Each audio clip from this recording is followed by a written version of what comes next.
Welcome to where the furniture isn't always the best, but them views, they are amazing. Welcome, ladies and gentlemen, to the 13th floor where the furniture isn't always the best, but the views are amazing.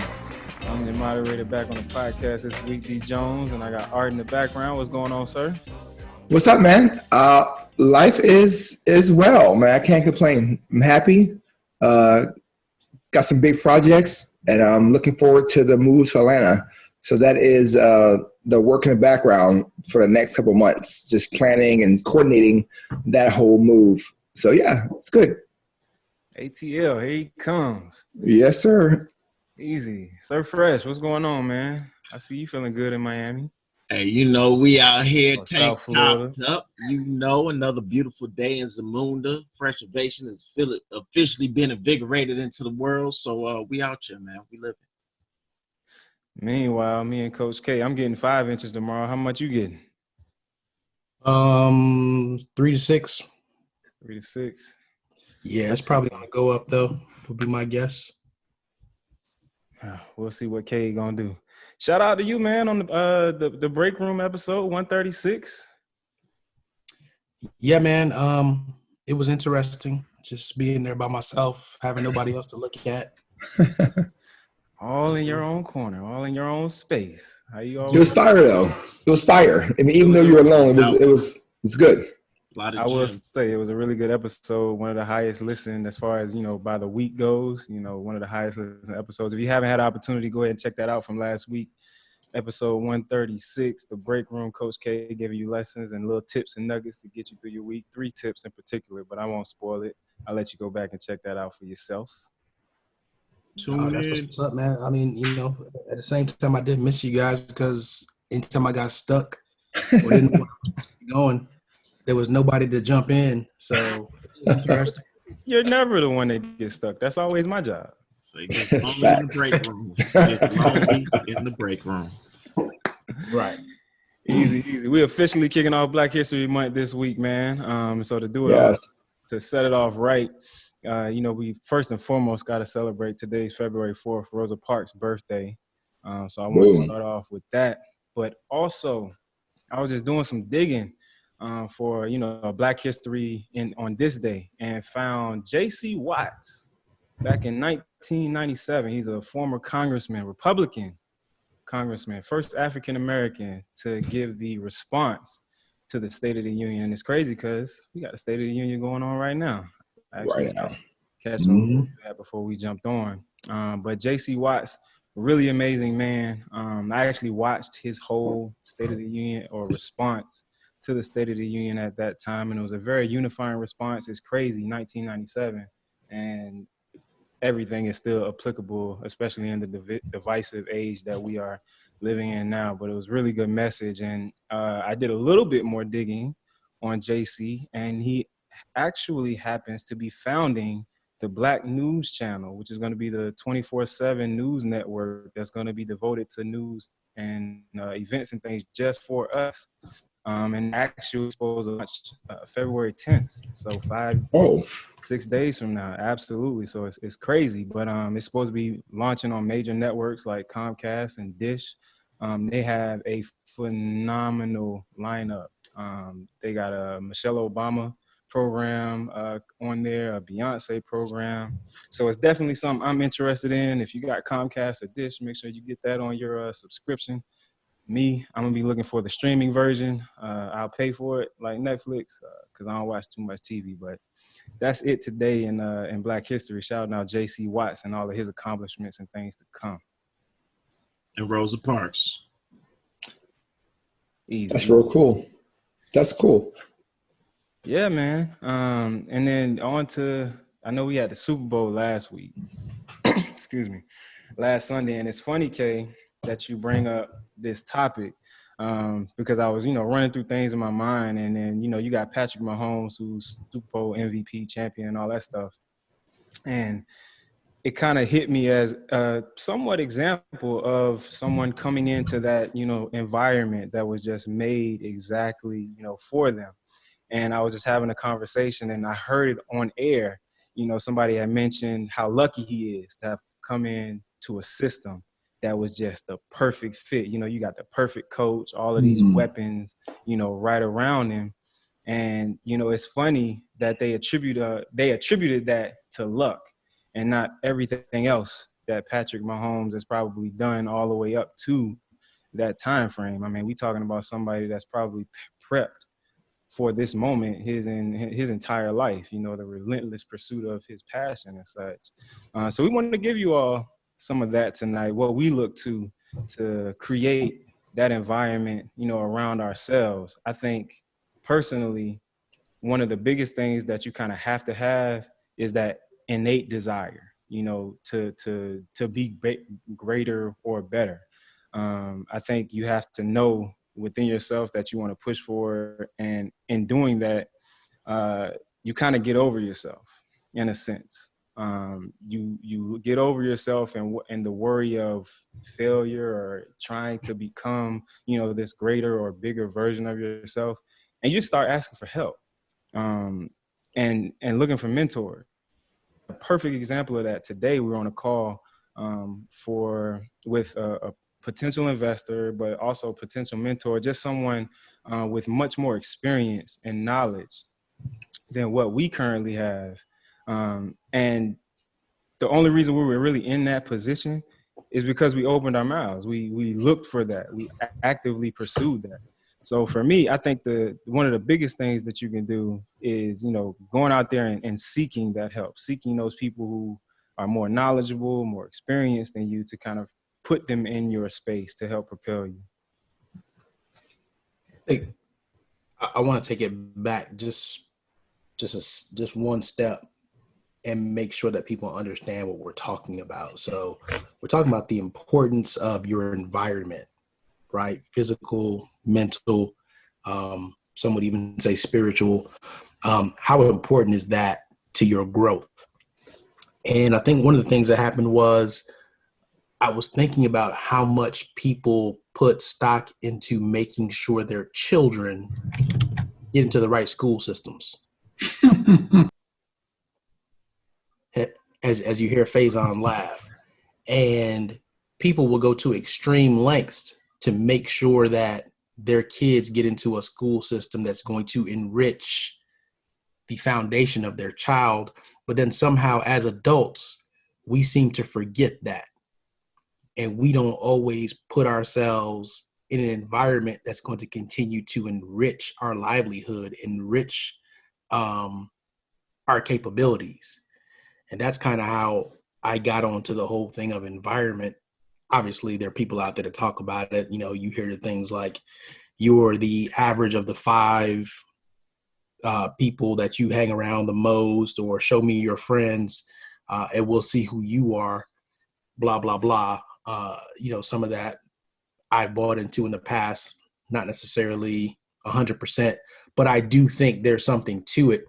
And even if you look at movies, like we've always seen it in movies. Who did I think about earlier? Oh, movies and TV.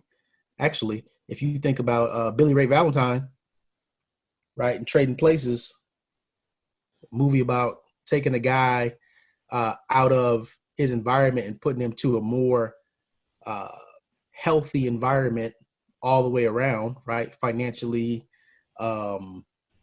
just with wealth, all types of things. And what would that do if he was actually given a chance? Fresh Prince of Bel-Air. Look at that. They took Will from West Philadelphia and Born and brought him raised. else. Where they bring him to? Bel-Air. Yeah. And look what happened. And those are just TV and movie examples, but I think we see that all the time. So I think it's fitting that you talked about Patrick Mahomes and what they're saying. But was it luck, or did the people around him intentionally make the decisions that would put him in the right school to where he actually had the choice of going baseball or football, right? You hold out until you get to the right team that had a system that would be conducive to you. And how often are we doing that as adults? Man, I just want to say, when you said Billy Ray Valentine, I was like, Trading Places? Isn't that Eddie Murphy? Like, who the hell is Billy Ray Valentine? Gotta use that pop culture reference. Exactly. No, but I think you're absolutely right, man.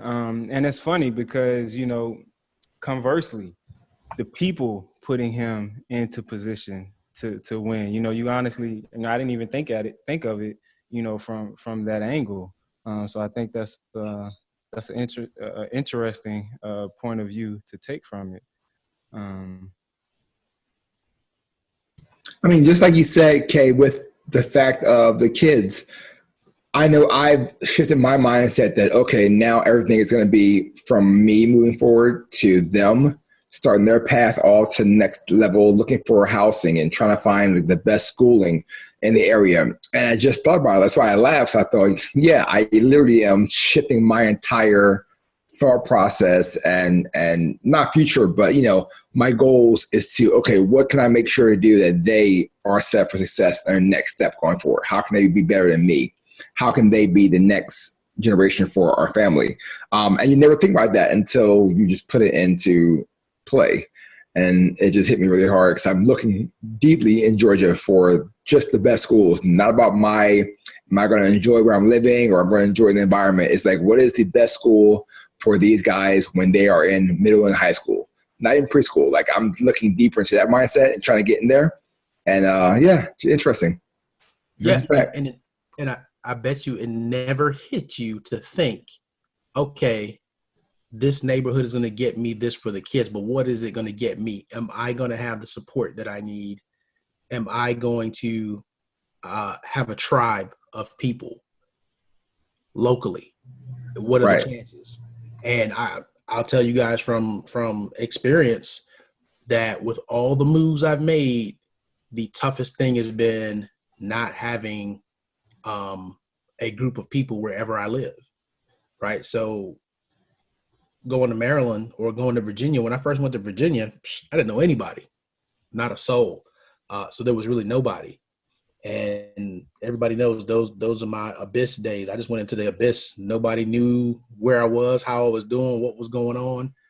And then back to Florida, then up to Maryland. And really until Brett got there, there was nobody that I really had made the type of connection as far as trust. And we're trying to do something bigger than just doing my 9 to 5 every day. that's Oh, really I'm sorry. interesting. And there's Kevin too, but go ahead, sir. I was gonna say that's interesting just in that example because I think, well, from what I know of you, um, in those time frames and how everyone speaks of you, at least on a professional level, you saw an extreme amount of success within that time frame. So to be in an environment that may not have fed you in the ways that you needed to be fed, I guess, on the outside, or as anyone else would perceive, you were still able to find it. So how did you go about creating that environment for yourself? I was just about to say, so I did have Kevin, who, look, Kevin and I went to high school together. We weren't necessarily that close in high school, but we both ended up working for CarMax. He was in South Florida. I was in South Florida. And then we branched out. Obviously, I was up there before Kevin was, but building that virtual network, and that's the advantage of today. That's the positive of today, right? That's the positive of the internet. That's a positive of social media. You can still connect to people that can provide that support for you. However, it's not the same thing as having people in close proximity. So through building relationships with people that could give me some insight into the things that I was experiencing and doing. And I think you have to connect yourself to people that have been where you are. It's not just good enough to connect yourself to people that are where you are. Very true. I think another piece we haven't spoke about is um the elements that bring you joy in your environment, right? Whether, like, for me, it's music, right? So being able to have my DJ set, but also have, my laptop with music and other things that I enjoy, but being able to, as a person, figure out things that you like and make sure that you provide yourself the opportunity to enjoy those things. I think especially as we grow up, people get into these mindsets that, oh, maybe something like playing video games. Oh, I'm an adult now. I shouldn't play video games. there is absolutely no reason for you not to do things that bring you joy and happiness. It may mean that you need to be strategic about when you do those things, but you absolutely should make sure that you provide yourself the opportunity to do things that you like, regardless. And then also when you're discussing about taking that move, right? And especially with children, and you're not focused on making sure that you have, you know, the support system that's going to be there, and in simple things like your commute to work, what type of you know, entertainment things you have around your house.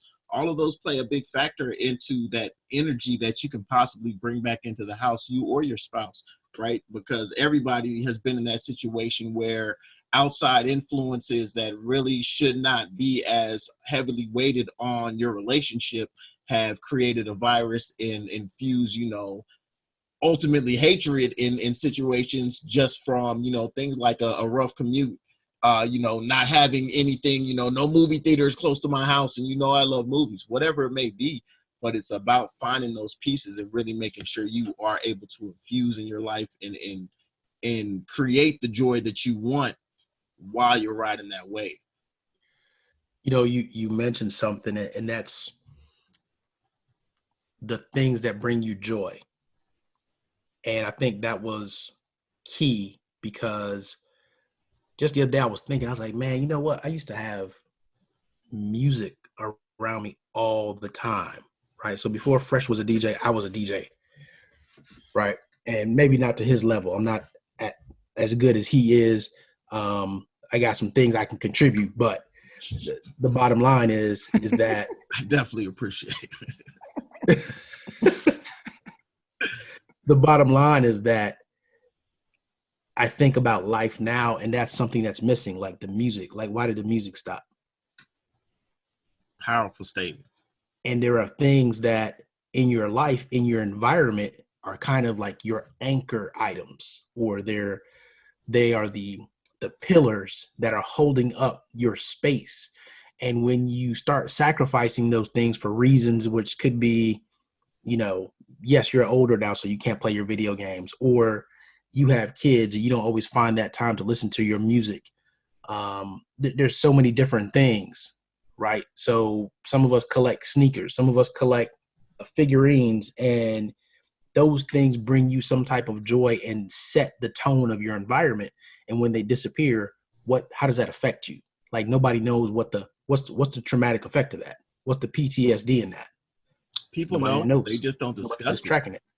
Yeah, people know, they just don't discuss it. It's just like, well, people are willing to settle instead of fight for what they want or what they believe in, or you know, or what they're trying to accomplish. Simple thing like wanting to quit smoking cigarettes. It's not the big battle of quitting smoking cigarettes as much as it is the battle of just being smart enough to say, I'm not going to purchase that next pack when I go into the store. I'll buy whatever the hell else I was going to buy, and I'll just make sure I don't ask for those damn cigarettes. If you could start doing that, that's the steps towards, you know, that bigger goal. But people get so lost in the I can't do it, and it's so crazy, and this, that, and the third, that they won't allow themselves to just think of the simple step of, man, all I got to do, my biggest battle really is just making sure when I walk in that door and go to the front counter that I don't ask for them, period. If you can win that battle, you won. After that, you're not going to have them. So you can be, you know, you can deal with the frustration of not having them, but it allows you to take those steps in the right momentum.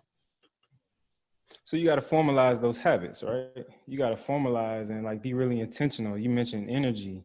I think that's a huge concept that, you know, people, I don't know how often or how much we actually buy into it. It's funny that you use the quitting the cigarettes aspect, because although, yes, it is a decision, but sometimes this stuff is hard. You know, like life throws things at you. You know, you get these competing responsibilities, your home, your kids, you know, quitting cigarettes. You know, this is a habit that some people picked up when they were younger, and, you know, you've been doing it for 5 or 10 years. So the triggers and things that just keep driving you into that negative, either mind state or negative space, or it may not necessarily be so quote unquote negative, but it just isn't enriching you or feeding you in the way that you should be or want to be fed? How do you get out of that cycle? Or what is the word or action for the person that has to deal with those things, or is making it, as some may say, harder than it may actually be for themselves? I think one of the biggest things is learning to train yourself to have a positive inner voice, right? Because all of us sit there. I know me personally, right? When I'm at the gym, I'm working out, I got my trainer there. She's like, all right, the next thing we're going to do is some crazy stuff for 60 seconds. And I'm in my head and verbally, I'm just like, you crazy. Is the first thing that I'm thinking, because I'm like, man, there's no way I'm going to be able to hold this pose or do whatever for that amount of time. But as soon as I say you're crazy, I, in my head and out loud, say, but I could do it. I'm ready for it. It doesn't matter. And learning to train yourself to constantly have that talk back with yourself, especially in those negative situations, is so key in putting yourself in it. And really this year for myself, as I've been talking about, is a state of execution, right? So being able to put yourself in that mindset and that thought process of execution and moving forward is about stopping that negative conversation that we always have in our head and being able to counteract it with some positivity. And it will take you and propel you so much further when you start making that conscious decision of saying, hey, I'm going to actively dialogue with myself when I have these negative moments and push myself towards, no, I'm not fat. I'm not, I'm not ugly. I am successful. I can do things, you know what I mean? And constantly being able to, as soon as you hear yourself, just like you would do your child, when you hear your child or someone else's child talking negatively about themselves or someone else, you try to take that opportunity to tell them not to do it and to show them a more positive way, something more constructive to say. It's the same thing that you should be doing with yourself, to really put yourself in the energy, focus, and mindset of, I want to excel. I want to do more.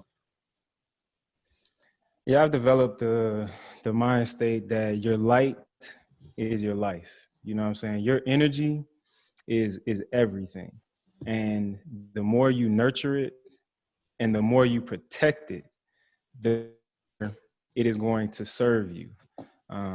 You have to, because just as much, putting yourself in the right environments or seeking, out people, there are a lot of wolves in sheep clothing out there. It's a lot of people pretending to have your best interests at heart that you could absolutely fall for or find yourself in a trap. So you really got to be critical when it comes to what's for you, I believe, and look at, hone that gut instinct almost to make sure that your light is your life and you're protecting that energy. Yeah, and you look, being around me ain't free. What's the price of admission for people being in your life?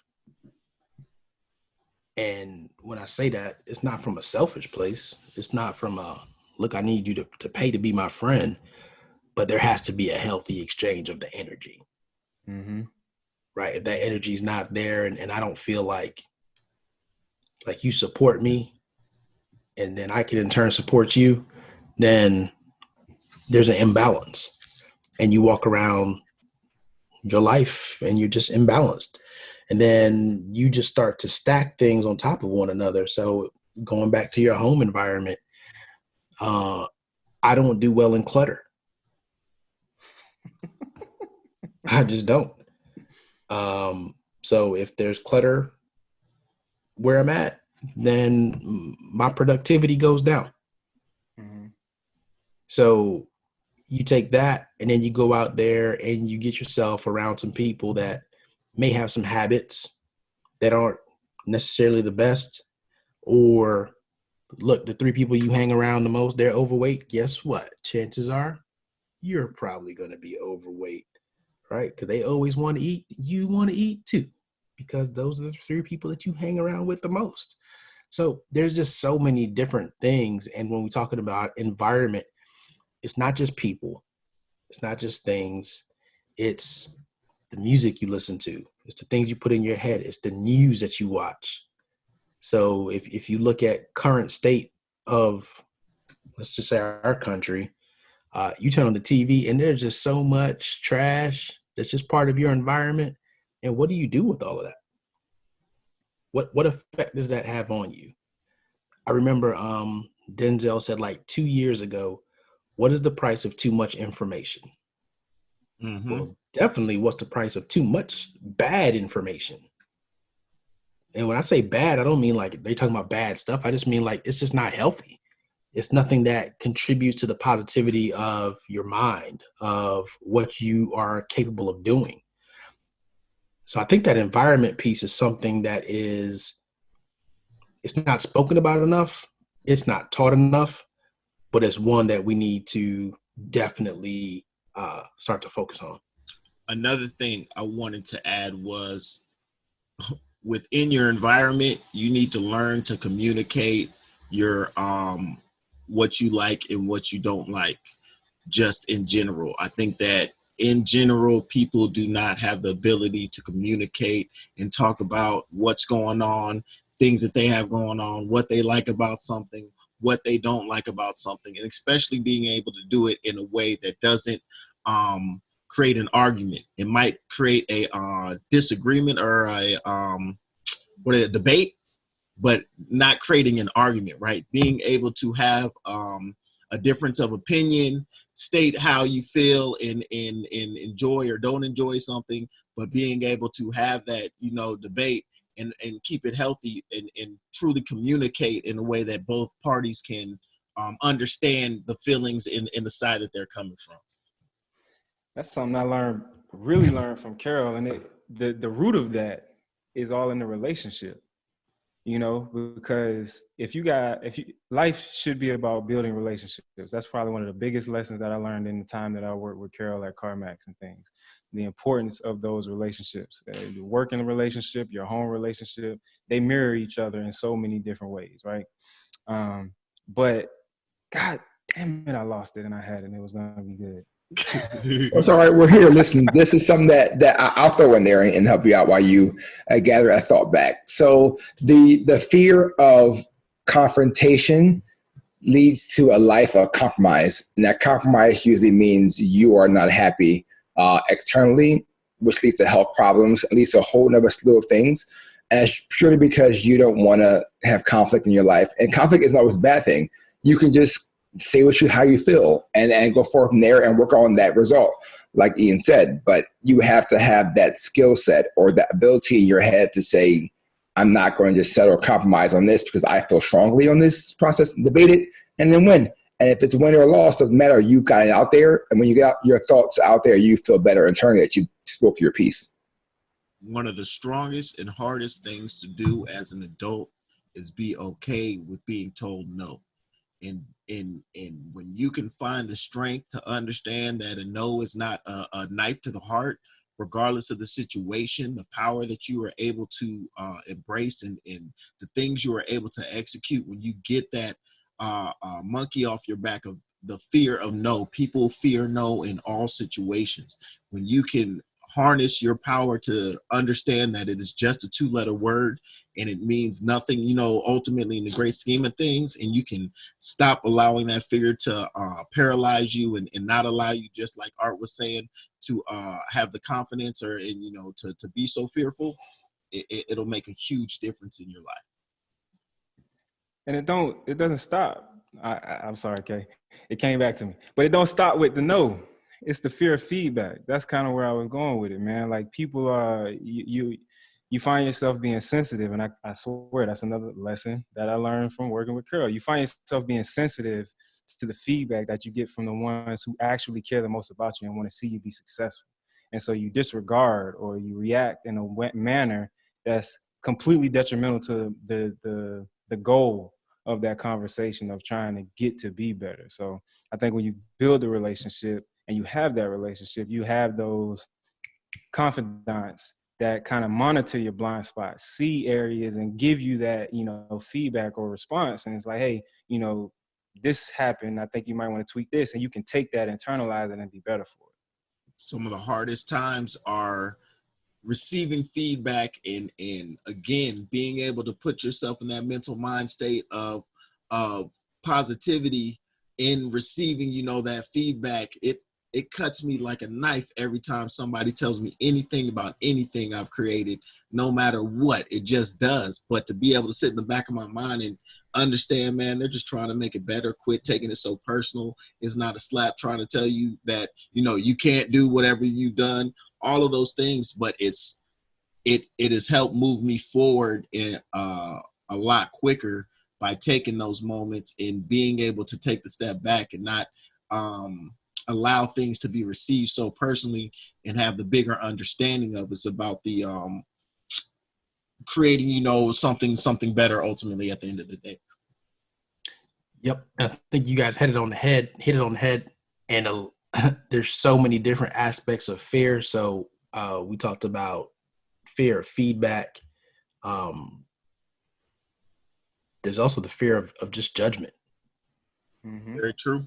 People just feel like they're being judged. And look, if you find somebody that has a better skill set than you at something, whether it be one thing, two things, whatever, look, I don't care. As long as you're judging the fact that I need your help, then let's run it. Let's go. I'm not worried about the rest of the judgment. It doesn't really matter to me. As long as I get what I need, you can judge me all you want to, because I'm going to take that thing that you give me that I need, and I'm going to get better. And then eventually, if I've embraced the feedback or I've embraced your viewpoint, then that leads to me being a better person. And that is the price of admission for you being in my environment. Absolutely. The floodgates tend to open after that. Oh, I got one more flash to me. You have to be able to while it doesn't mean that you need to pop bottles for your small victories, you need to learn to celebrate your small victories and embrace the steps along the way and your steps towards accomplishment and execution, and not get lost in feeling like because you haven't gotten to, you know, the top of the mountain that you are looking for. Every time you put a stake in the ground, you need to be able to give yourself some type of pat on the back. It doesn't need to be something big and crazy, but allow, you know, your minor steps towards accomplishment to also be what propels you to do more, and to feel excited about, you know, everything that you've done, instead of getting lost in, oh man, well, I only did XYZ, you know, I should have done more. Yeah, there are times that you should have done more, but don't get so lost in constantly feeling like you should have done more and never taking the time to kind of look back and understand, well, wow, I have actually done, you know, XYZ, and being able to use that accomplishment to keep you in that positive mindset and focus of keeping it going. Environment of gratitude. Boom. Yeah, man. You got to be excited about yourself. You have to be. And then and being excited about yourself, you kind of shy away or get away from that imposter syndrome that kind of sets in when you constantly, you know, looking, oh, I could have did this better or that better. No, you did something great. So be excited about that. I mean, the celebration of success for people who are like, who are most successful, like I hear how hard it is for them to accept the gratitude for the accomplishments they've made, because they're always looking to the next thing. They're always looking to, you know, jumping on the next mountain after you've reached, you know, Mount Everest or whatever the case. But you gotta spend time all the time, the ability to recharge, the ability to look at yourself and where you've come from and where you're going. Like it's just so important. Yeah, it's funny. One of my, by far, my hardest things, and I constantly am doing, you know, like mixes, whatever I do, whatever it is, right? And trying to do it to the best of my ability, and want it to be the bomb. But as soon as somebody like gives me a compliment or tells me like this is dope or this, that, I'm so shy and so like not like, you know, a thank you is like, oh, you know, I'm so like shy with, instead of like being real as much as I feel I should be, with my chest out and feeling like, yeah, you know, I do appreciate it. It's always weird, that feeling of once you do, in a sense, get the validation or somebody telling you, hey man, that was a good job, how quick you'll kind of feel like, oh, I can't believe like somebody actually recognized I did my work. Easy. So we're gonna go ahead and get ready to wrap this thing up, Faison, because I know you got to get back to your work and everything. But I want to go to you first, man. I got to get the Arts Corner in before we hit Fresh Ovation and Coach K taking us on out of here. This week is just positive thinking and not being afraid to speak up. You're in meetings, and most of the time you can either be a shadow or you can be a statue. You got to decide what you want to do and how you're going to do that process. Shadows will sit there in a meeting and just watch it and have your thoughts and opinions. And when you leave, you think, oh man, this would have been that, or this would have been that if they had said this. A statue stands up in front of everybody, and everybody can look at you and see how you look, but you voice your opinion and you stand there in front of the crowd without fear of opening yourself up. So choose what you're going to be, a shadow or a statue. That's huge. I run into that junk almost every conference call. It's crazy. But Fresh, we're going to go ahead to you, man. Fresh Ovation, what we got this week? Well, first and foremost, as I told y'all, year of execution. So I set a goal of wanting to really bring Fresh Ovation to the people and stop just providing affirmations and really, make it something my own. So with that said, Black History Month this year went ahead and it's Fresh Ovation. Y'all can go check on social media. Instagram has officially dropped. With that said, yesterday, February 3rd, I have all that I need to make the world great for me and others. All my efforts are concentrated on things I want to accomplish in life. Pretty much staying focused and to stay the course, right? The road is rough and treacherous, but coming out of the jungle wearing a lion's head with a tiger suit and Komodo dragon shoes is your birthright. So being able to truly understand, like, yo, that's what you are here for. It might not always be the easiest road. It might be, a treacherous path through that jungle, but at the same time, it's your birthright to come out looking like it was nothing and really showing the accomplishment and the success that you had. So with that, it's Fresh Ovation. Y'all make sure to go follow on Instagram. We're going to blow this thing up. Holla at your boy, none other, Be Fresh. Long pause. There it is. There it is. Ladies and gentlemen, make sure you get this podcast on iTunes, Google Play, and SoundCloud. We got the videos up on YouTube and Vimeo. Fresh is dropping them joints each and every week. And let us know what you think about that new intro to the 13th floor. Also, every month, got to shout out Coach K. We're going to be doing the break room sessions every month, once a month. So we want to make sure we get that in. I don't mean to cut in. I actually have had a couple female friends who have talked about us answering some like female couple related questions. I'm gonna be looking to get some of those questions. Of course, any of our female listeners, please feel free to drop them there. But I don't know if as a group or I'm even thinking about starting a little Ladies Love Fresh where I'll go ahead and provide some insight into burning questions y'all have about y'all mates or y'all friends or who y'all interested in. Man, y'all got questions, I got answers. I ain't scared. Let's get it. My bad, I cut in. Coach K. You the man for the job. You got it. All of it. Coach K, it's on you, buddy. Wow. I don't even know how to follow that. But yes, if you guys do want from a Black male perspective, we're here for you.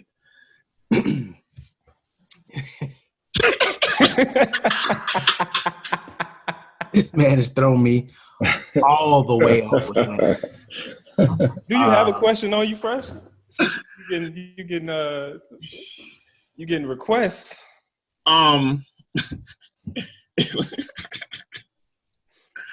It wasn't a question. It was a situation that had happened where I had a female friend who decided that she wasn't gonna pretty much get down with a dude that she was cool with, was feeling because she hadn't shaved her stuff pretty much at the end of the day. And so I let it be known that ultimately, like, that is the farthest thing that we ever care about or are thinking about in that sense. Like, you really should have went ahead and allowed that man the opportunity to experience, like, y'all should experience each other ultimately at the end of the day. I really don't think that he was caught up and worried about Transfer energies. exactly. I disagree, though. So yeah, I absolutely disagree. that was really the spark of the conversation. So that was what it was. Is that I'm letting ladies know, like, that shouldn't be what stops you from, that energy exchange, because I will let you know the brothers we're not worried about that. Is not going to be something we're going to talk about, or I'm sorry. And I mean, anybody in the room willing to take a quick poll, because I know me personally, that wouldn't stop me. I don't know anybody else would have stopped. All right, just checking. But No, you're good. Coach Case. People asked, I got answers. I'll let you know. Ladies go first. All right, so let me try to clean that up for Mama Jones. Mama Jones, we're supposed to shout you out earlier in the podcast. I'll take this opportunity to shoot you out now, Mama Jones. That was the absolute worst time. That was bad. We just let it ride, and I'll be Mr. Logistic. Real. Mom, one of our biggest supporters. She listens every week. Yes, please direct your comments to Fresh on that last part that just happened. But I will say this. I will add this to it. If that becomes the most important thing, then you need to go find somebody else, because you're going to encounter many different things, many different obstacles, disagreements, and things that there will need to be compromise on, where if that can't be compromised on at this point, then you might as well move along. Now, getting back to closing out the environment situation. Look, a lot of people want to accomplish things this year, and I'm going to tell you, if you just continue to operate in the same environments that you've been operating on, whether that be your household, your network of people that you know, the job that you're at, if you continue to uphold the same environment, you're going to get the same production out of your environment. So if you want to change and get to the next level, look into how you can manipulate and change your environment. Look at the things that used to be in when you felt good about life that are no longer in, and you need to get back to some of those. Find some things that you can put back. Look at your relationships. Are people helping you be complacent? Are people just encouraging you in your bad behaviors? Are people not challenging you on your bad behaviors? These are all things you need to look at. And if you'll learn some things, and once you learn them and you want to do something about them, go ahead and make the change. Find an environment that is conducive to you. And in some of these situations, some of you, look, you live someplace right now because of your kids and the schools that they can attend, but ultimately you're hurting life overall. One day your kids are going to graduate, and then what? So look into your environment, find things that go well for you. And that's our time here on the 13th floor. Whew, that was tough, man. I can't follow. Hey, man, you need to have that segment like early. yeah, bro. Way early. Shot into my mind. I remembered the conversation and having the conversation of, like, she was. It's not your fault, because you weren't gonna put it out there. It's Brett's fault. Listen, it's the man. moderator's fault. He pushed me to the edge, right? Right. Who knew we was gonna be talking about that? Like, I definitely was not expecting that. You're running the mill. I'm dating this guy, and red flags maybe came to mind. Not this whole. Anyway, thank you all for listening, ladies and gentlemen, to us here on the 13th floor, where the furniture isn't always the best, but the views, baby, are 137. Welcome to where the furniture isn't always the best, but them views, they are amazing.